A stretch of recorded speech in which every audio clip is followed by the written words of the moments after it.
I'm very grateful for the opportunity to give this talk today in conjunction with the Portable Sculpture exhibition at the Henry Moore Institute.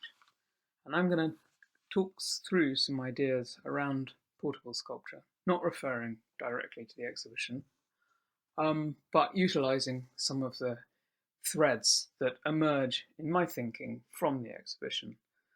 So I'm calling this lecture Fold Up, Packed Down, or Made on the Move Sculpture, Publication as Exhibition Site.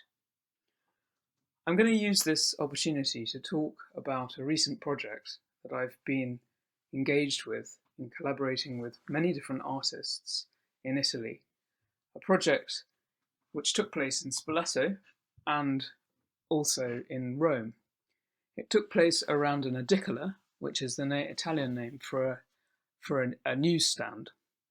And in the newsstand was offered to me as an exhibition site, and I utilised that site and that space to draw out threads and ideas around the notions of site, around the notions of portability, of news exchange, of transactions, of contexts, of communications, of different people coming together for a range of different reasons, looking at the history of news, the histories of communication indirectly, and how these notions of what is art practice in relation to utterance, in relation to publication, in relation to situation and to exchange is in our current context, especially as we are now so often removed from each other and communicating via a different form of communication networks or another form of communication networks in the place of being face-to-face.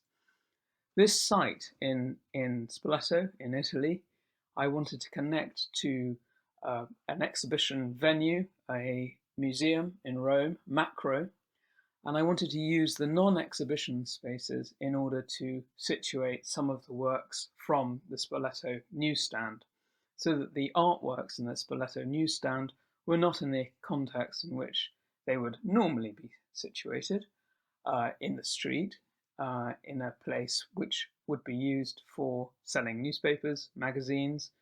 That particular venue is redundant. The Macro in Rome is a thriving hub for exhibitions. This was the first time that an exhibition in itself was situated in the foyer, in the corridors, in the non-exhibition spaces of the museum itself. So I'm using this opportunity to speak a bit about that exhibition and that whole project, and I'm going to talk as well, of course, around ideas of portability and sculpture.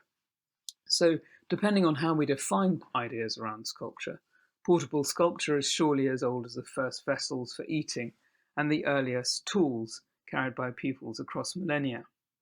I'm going to take a singular and a partial path to consider some of these aspects, and my focus is tangential on representations of currency as sculptural form and its distribution in contemporary practice.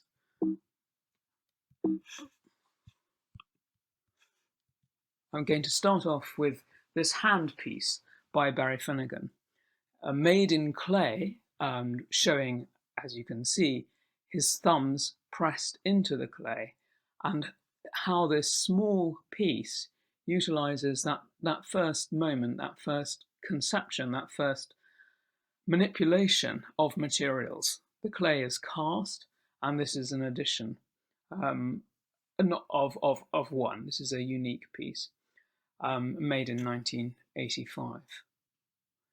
My thumbs fit into these thumbprints, these much rather larger thumbprints, and there's a sort of connectivity which is quite beautiful and also quite uncanny. This work is by Italian artist Adelaide Cioni, and it's called Pocket Sculpture. It's one of a series of 18 pieces, each a cast and each are slightly different. The shape forms itself when you hold the clay, and it's really like, as Adelaide has said, the first gesture, not quite similar to the Flanagan work. And this is like the beginning of idea, and a sculptural idea which you carry in your pocket. as Adelaide says, you carry it around, and in a way it's like a memento for the future. Every once in a while, you hold it to feel its weight. It's about weight and matter and being held by the body. Another Italian artist, Claudia Lossy, made these amulets for voices at the beginning of this year, and she began making these last year. They very much echo the Cycladic talismans that we've seen in so many different cultures across millennia. But these are really, really tiny, and they resonate with ideas of miscommunication, missing each other, missing being face to face, missing the sound of the voice, and the communication networks. The voice is a central component in the sculptural practice of Claudia Lossy. Of course, these can be carried very easily also in one's hand. Another Italian artist, Elisabetta Benassi, made this piece using the lyrics of Lucio Battista, which translates as, "For 1 lira I will sell all my dreams." She made a multiple using the coin. It's a cast of a coin which is defaced to include a cut-out image of Italy that's never been represented on Italian coins. This other work of Elisabetta Benassi, Coup de Foudre, was made for the project in Spoleto, the Feuilleton project. And this means thunderbolt, and it's a fragment from the nuclear test in the desert of the US Army in the New Mexico desert in 1945. And this explosion, this atomic explosion, actually took place during the summer of 1945. And it was reported in Time magazine.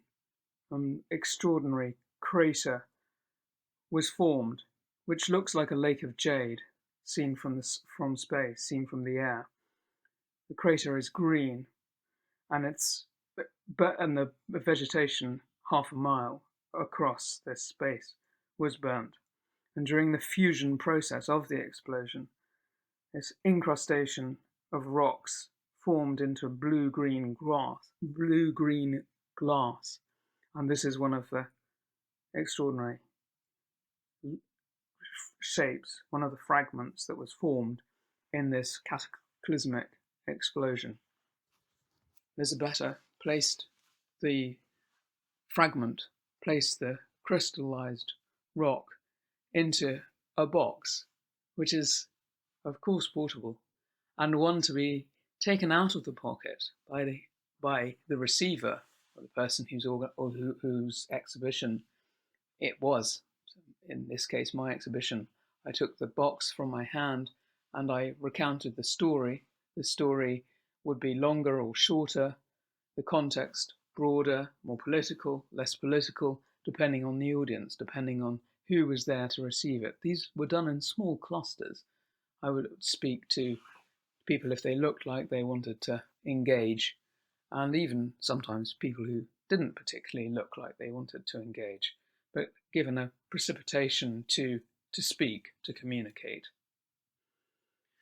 This is work by Gerard Williams, Cultural Currency, and it plays with the idea of relative values, with the value of art, the value of money, and with connections between culture and with financial capital. Each piece is a unique variation on the theme and features complete banknotes of legal tender at the time that the work was produced.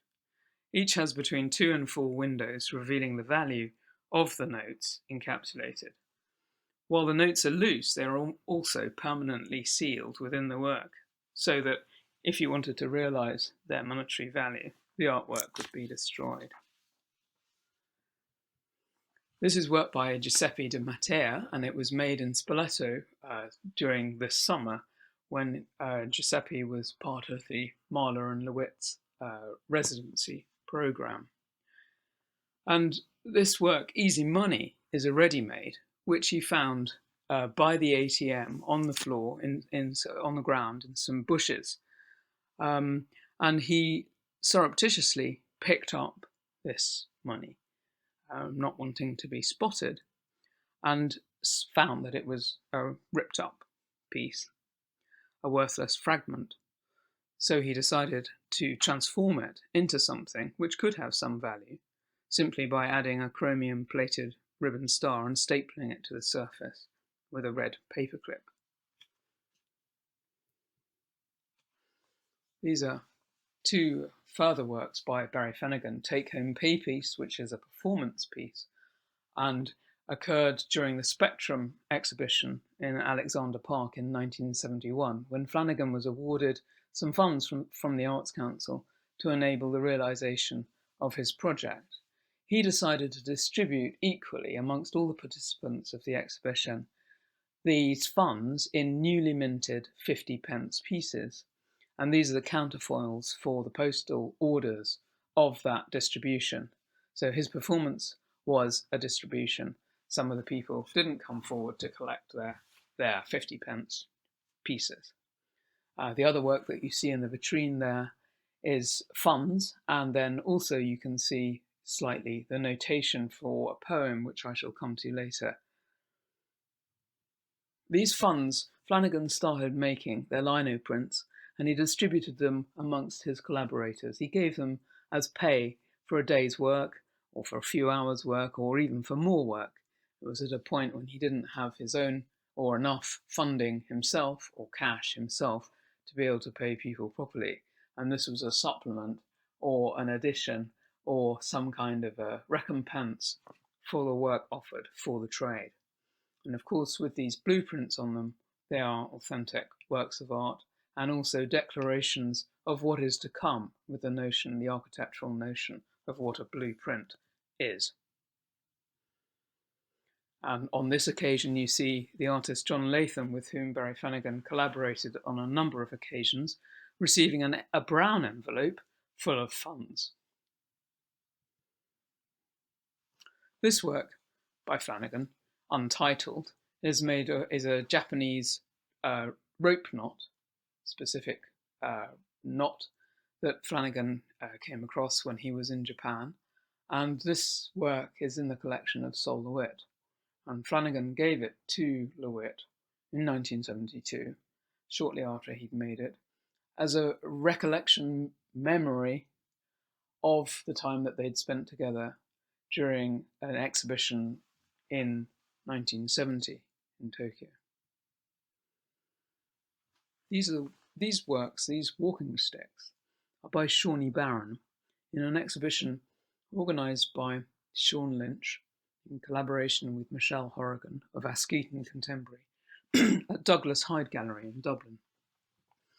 Shawnee Barron makes walking sticks from different types of wood, different trees, and from each tree he draws out something of the characteristics of the tree: mysterious, emblematic walking sticks, taking on a life of their own, and of course being carried wherever we go. These walking sticks are in Barry Flanagan's collection, and they are made in sea pine, which is a tree indigenous to Ibiza. Each of these islands and locations across the Mediterranean, across the world, have trees that correspond to each other. They're part of the same family, but they vary depending on where they are. This sea pine is fashioned in these walking sticks, in the making of these walking sticks, by a fisherman who bent the branch, or the sort of smaller branch of the tree, into shape, twisted it around a larger branch, and then let the tree itself grow into that form. And at the right moment, the moment at which the springiness was contained enough to remain, the fisherman would cut down these sticks, and he had them offered for sale, and Flanagan took so much pleasure in this process and in the look of these sticks, the feel of these sticks, that he built up quite a collection. This is a work by Richard Deacon, Blue Form, and they were made for and used in a dance collaboration with Hervé Robbe in 1993. Originally, these blue forms were suspended on a series of poles which were strung across the performance space. And as the audience came in, they were lifted down in a very performative fashion, one after another, and given to the people who were queuing up, in a similar fashion to what would happen if you were going onto a building site and being given a safety vest. The audience were positioned in exactly the same space as the dancers, and the massive blue was a strong visual component in the overall piece. It also functions to guide the audience perhaps away from or resist against the dancers so that you can move out of their way quicker, and the dancers performed extremely energetically, and they used the wooden forms somewhat regardlessly of the blue-clad audience who were present. The cartoonish and anthropomorphic quality of the blue form was also used in some quieter sequences of the dance piece. This site-specific work by Sophie Bouvier Auslander in Geneva in 2010 was part of Escalade project, commissioned by the city of Geneva and curated by Fabienne Foll. Each artist had a tram shelter to work with, and the site of Bouvier Auslander's site of Sophie's was opposite the International School. And you can see here, of course, that she's got all these balls in a suitcase, notions of portability, echoes of 20th century art practice, and then wraps these threads, these colours around the shelter, suggesting notions of transport, of networks of lines of communication, and so on.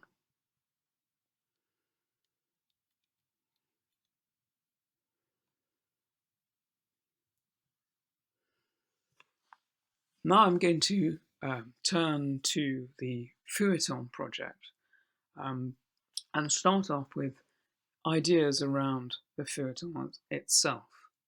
So on the left you see Studio International, the art magazine, and this is from the issue of May 1974. Now for an art magazine that generally had works by artists or photographs of artworks, this fish issue would have presented a surprise to its audience. In itself, this cover is a kind of feuilleton. The photograph was taken by a photographer in Harrods Food Hall, and it was taken for promotional purposes, not to be put on the front of the magazine, but promotional purposes for the fish counter in Harrods. And the context, of course, is completely different. This issue is dedicated to fishing and the role of fishing in art, or the role of being contemplative outside a city, in a place beside a river, or away from the normal site of production for artworks. Of course, picking up on preoccupations with walking and preoccupations with being in the land outside in order to make work. In this May issue, the artist Marcel Broders makes an intervention, produces a feuilleton, which is a piece around the sea. For Marcel Broders, Anton Wertz, the Belgian artist, was a very significant player in ideas around the feuilleton. And it's something that Broders celebrates in a later edition of Studio International. The Musée Wertz for Broders is in itself an exemplary form of a feuilleton. The French journalist, Louis-François Bertin, is the person credited with inventing this form, the feuilleton, at the time of the French Revolution. It's a supplement It's the name for a supplement which is generally inserted into the political section of a newspaper, and it included gossip, fashion, epigrams, literary gameplay, and so on. Bertin named it after the diminutive of the French word feuille, which means leaf, and hence the leaf of a book. This leaf can also be detachable. In October 1974, there was the issue, or the Belgian issue of Studio International, was dedicated entirely to Belgian art, and Marcel Broders designed the cover at the invitation of Peter Townsend, which in itself is a feuilleton, a rebus, which is the form of teaching the alphabet, thinking about the alphabet, a gameplay for children. And the gameplay, of course, is fine arts or fin arts, and he draws out on his preoccupations with the idea of the eagle, the idea of the museum, and so on, this whole sort of subversion of expectation. He is also the notion of cheese as money, an exchange of cheese as money, which you see on the back cover, which is the right-hand side, the right-hand sheet, with the X for fromage, for cheese.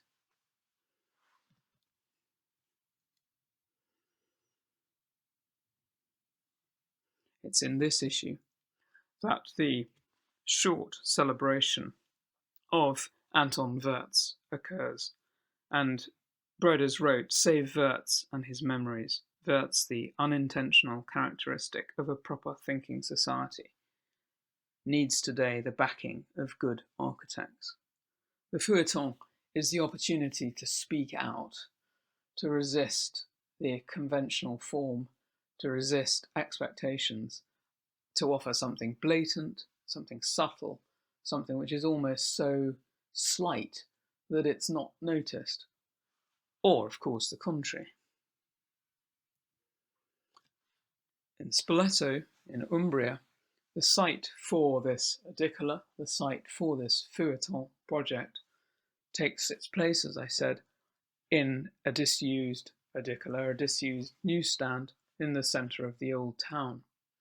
Spoleto itself is on a major thoroughfare between Rome and the Alps. It's situated very close alongside the famous Via Flaminia, which was the road that went north from Rome, and it's an ancient road, pre-Etruscan, and it's the road from which all trade, all passages came, and these stop-off points along the way have evolved into cities of varying degrees of importance.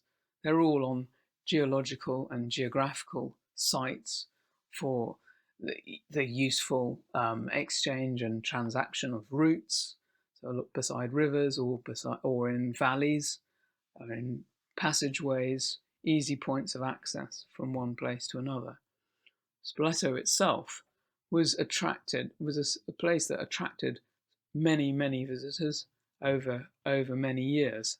And here you see an indication of Goethe, who passed through, marvelled at its location, at its magical qualities.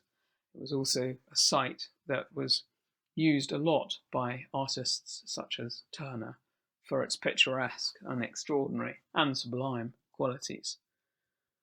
The famous bridge, the viaduct, dates from the Roman era and then was elaborated on and still functioning in the medieval period. It's commonly referred to as a suicide bridge.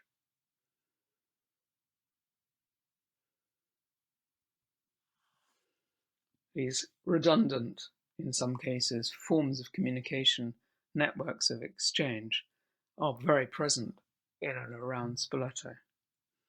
Indications of cables of communications.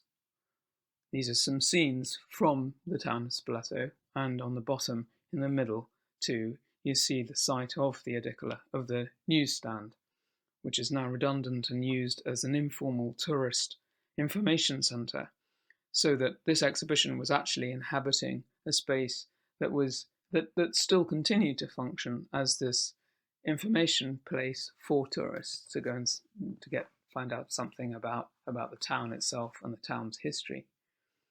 And on the right-hand side, you see the Duomo. This route on the Via Flaminia was one that is extremely close to the paths, the many, many, many paths that St. Francis took between Rome and Assisi. And so it's a place of pilgrimage. It's a route for pilgrims to go to Assisi, and Spoleto is one of the places where people would regularly stop off. These are further indications of the project itself, a different works that were produced for this project. And you can also see there some of Barry Finnegan's funds included in a multiple piece made in conjunction with Cullen and Richards. You see a number of other works there. The numbers were made by Italian artist Giorgio Urbi, and this references a, again, pre-Etruscan game played with dice and calling out numbers. This game has been reclaimed, reappropriated, recustomized, and is still played today, although very, very remotely. Numbers are called out, and the game takes place over several hours. It has extraordinary rules. I can't begin to get my head around it. But the calling out of the numbers signifies eventually a lead towards the conclusion of the game.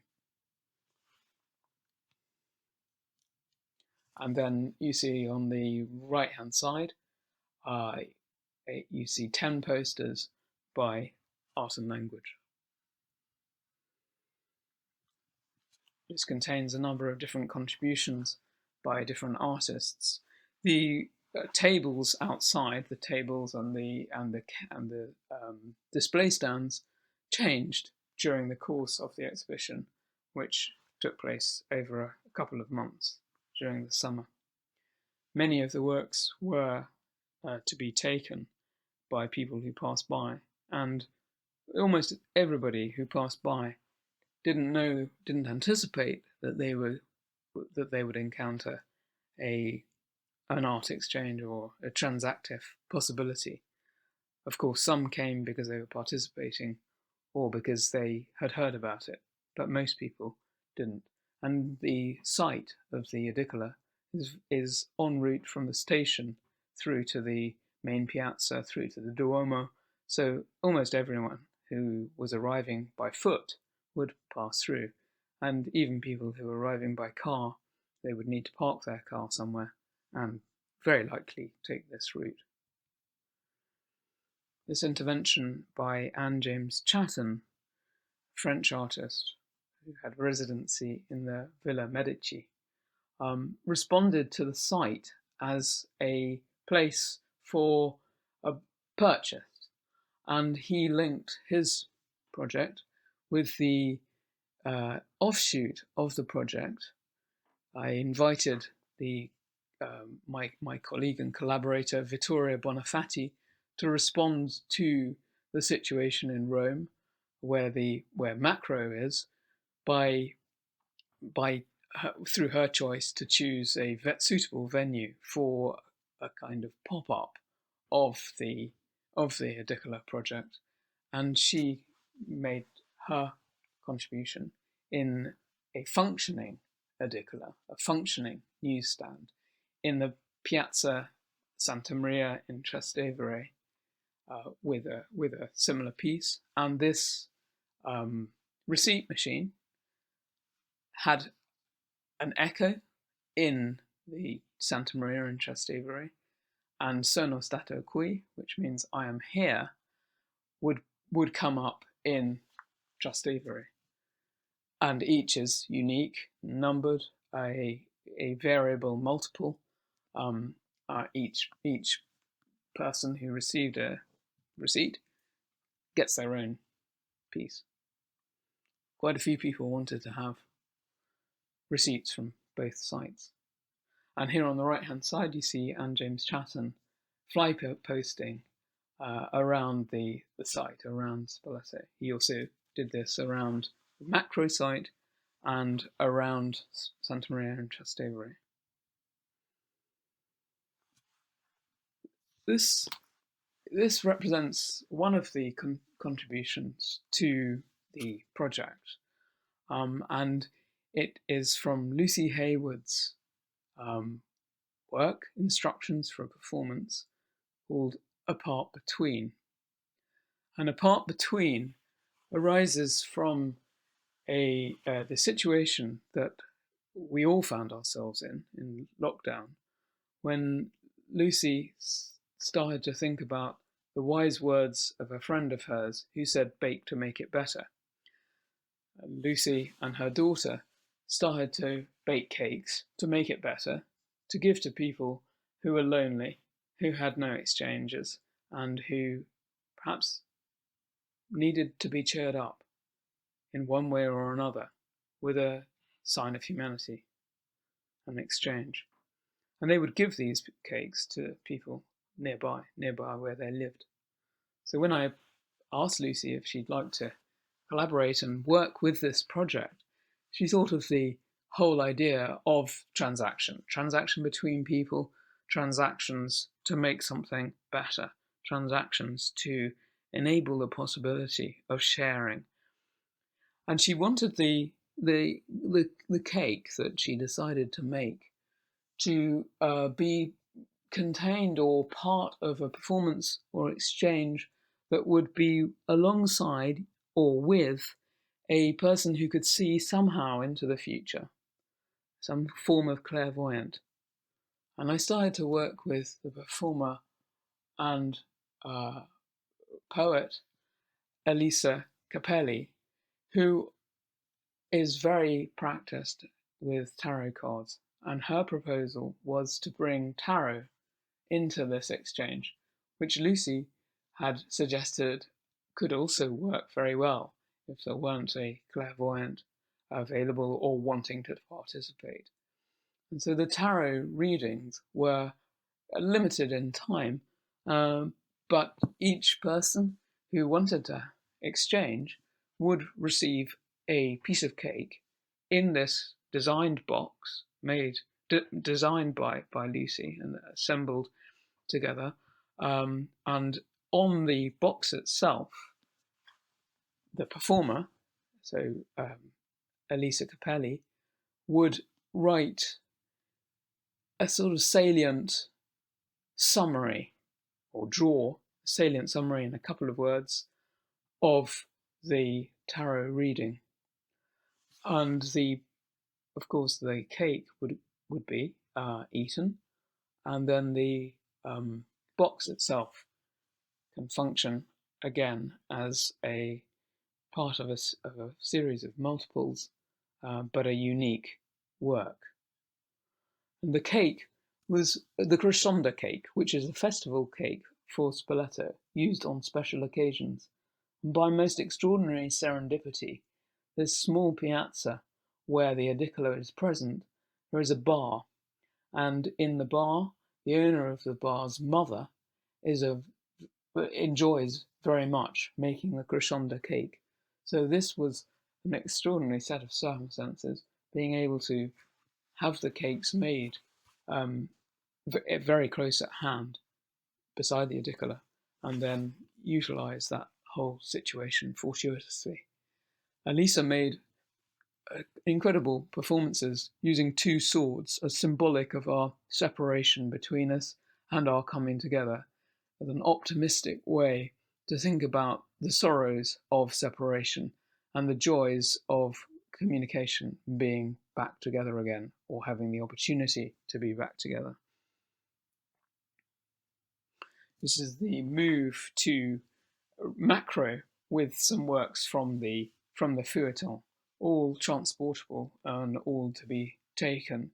Posters you see on the floor by Eleanor Luciani, by Tim O'Reilly, by David Rickard, many contributions on the table, Stefano Caligaro, Franco Troiani, Yiko Soga, Jeff Gibbons, Alison Donoghue, Elisabetta Benassi,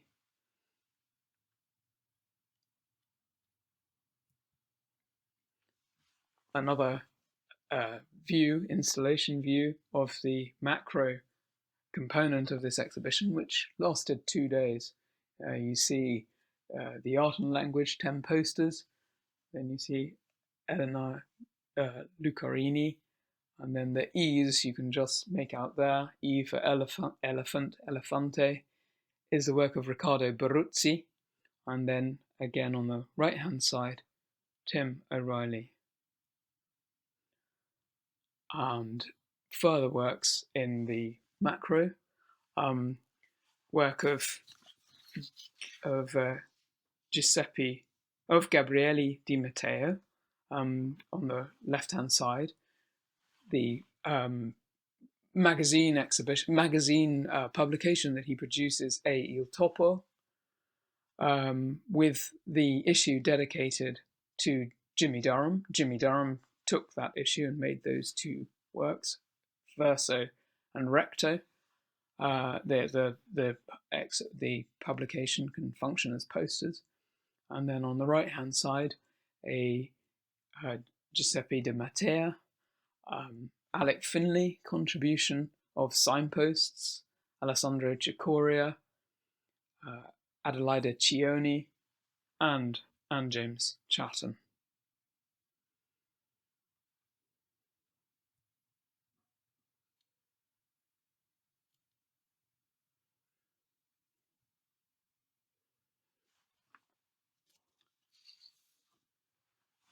On the left-hand side, Olu Ogunaki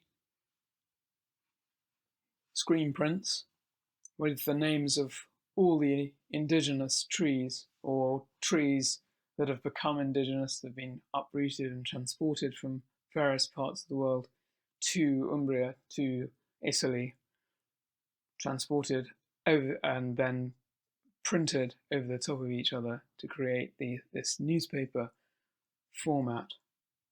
And then on the right hand side, Michael Iveson,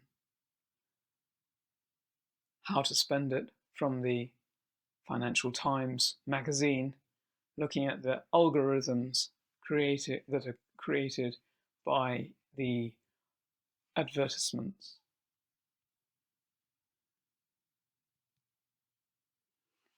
This performance piece, Notation and Concrete Poem on the left, O for Orange, U for You, Poem for the Lips, by Barry Finnegan, was performed. I performed it with Adelaide Cioni in macro. It's a silent poem, silent lit poem, forming the letters. There's a short clip now.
I wanted to correspond for the O for orange, U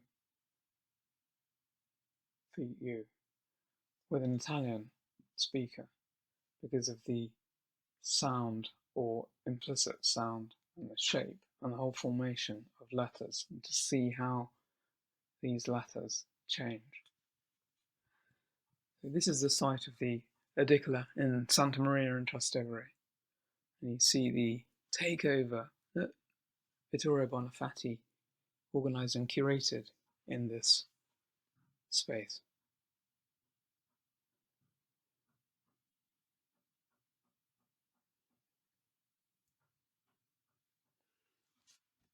This is a contribution of Kate Atkins, who made two works, one specifically for Spoleto and the other for Macro.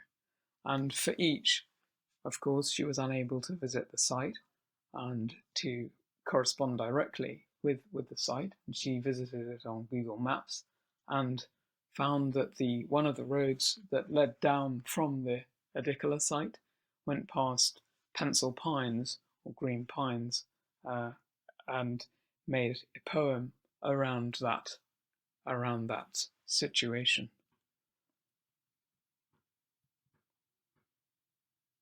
And similarly, in Macro, she made a poem which corresponds to the shape of the pine, and she writes in the poem, "Please step out onto the street outside Macro and face southeast towards Via Nominata. In the distance, just visible, is a tall parasol pine with two puffs. Unable in these times to visit it in person, I peered at it, using only Google Maps. In my studio in Walthamstow Abbey, in the UK, I drew it. Please visit at www.parasolpine.net. This work made for the Edicola project, Books of Bridges, by Claudia Lossy, Brazilian artist who lives in Berlin. And she made three versions of the card, one in Spanish, her first language, one in Italian, the main language spoken in Italy, and one in English.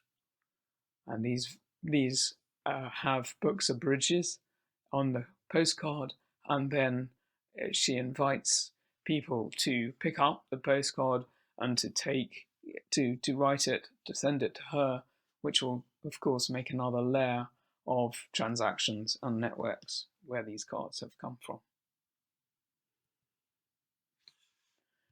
In conjunction with the site of Spoleto, Foligno, close by, is a place where Vera Industriae Publishing, radical publishing platform, holds residencies and produces many books. And during this time, there was the launching of the collaboration that they do every year with a sound artist. And I'd like to play a short extract of Marco Luccin's work that he made when he was in residence the year before, launched the other day in Foligno. Whenever you're ready now, I'd like you to close your eyes, take a deep breath, and sense yourself lying down on the track. Perhaps you can feel the earthy red surface under your hands, under the tip of your fingers. Perhaps you've become aware of the staggered start lines, numbered from 10 to 1. One number for each lane. I'd like you to see the number 10 clearly now, a white 10 on a red background, and just allow yourself to relax as you listen to the sound of my voice. Lying there resting in lane 10, I'd like you to imagine yourself now lying in lane 9. And with each number you're feeling more and more relaxed. Lane 8 in time, slowing down more and more. Lane 7.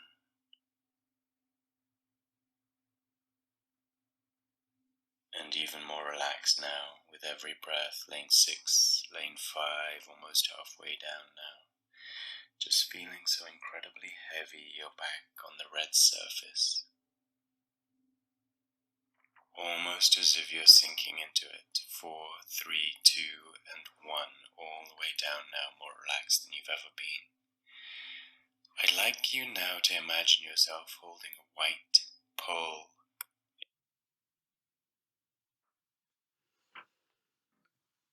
The Vault project of Marco Luccins is part of Helicocharima at Via Industriae Publishing, Foligno, and it includes the production of a flexi disc which is contained within the index itself. And this is part of a non-for-profit festival curated by Flower House and Giulia Moracchini, and is part of the residencies at Via Industriae. This series of photos represents some of the works produced by the Colox Collective during the quasi-book residency when they were artist publisher and residents at Via Industriae in Foligno and at Mahler and Lewitt Studios. The Colox Collective is formed of 3 artists from the Czech Republic, from Moldavia, and from Transnistria. And these artists are Viktor Vejeva, Maxim Polyakov, and Anton Polyakov. Their practice is based around the notions of publication as a site for radical exchange, publications for a site for social sculpture, and publications as collaborative venture, off radar and part of radar, utilizing communication networks and utilizing, in many cases, old technology, such as fax machines, old newspapers, old electronic newspapers, and other forms of often superseded technology, forms of communication, very much as a number of artists have been doing, making postcards, making publications. This practice is taken in a suitcase. All the equipment and all the materials that they need is transported in a suitcase and taken from site to site, residency to residency. And here in Spoleto, where they were based during their residency, they made a number of interventions in the city and produced a publication, a book.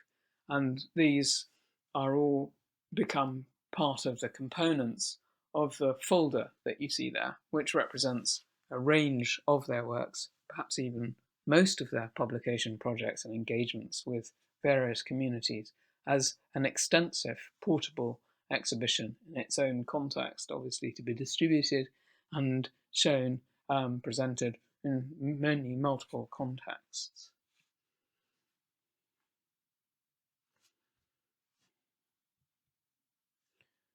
After the Kolzox Collective left Spoleto, they went to a residency in Dresden, and they took their exhibition, their materials, their publication materials, everything, of course, with them. And from Dresden, they sent a series of interventions to use within, or to engage within, their presence at Spoleto, at the project. And you see on the slide on the left-hand side, the top left-hand side, the way that they presented information was as simply as possible, literally by writing on the glass window, and crossed off the venue, the occasions as they happened. So it also serves as a diary for the exhibition, both a durational piece and a record. And these interventions are being positioned by Gertrude Gibbons during the end, once they had left and once they had reached Dresden, and they sent their series of additions to go into the window as another form of feuilleton.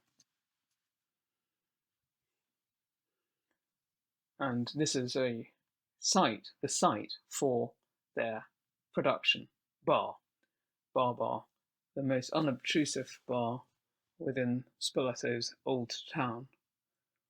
generally pass by, not utilised as a tourist operation.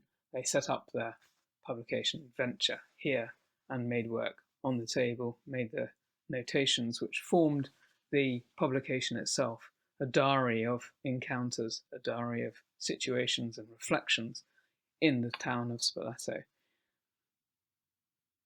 And with this, I would like to conclude these ideas of exhibition, portable sculpture, the publication as a platform for exchange and social encounter, the publication as a site for exhibition in its various changing incarnations, from the portable book, the portable folder, to the position on the net, to sound, and to other networks of communication.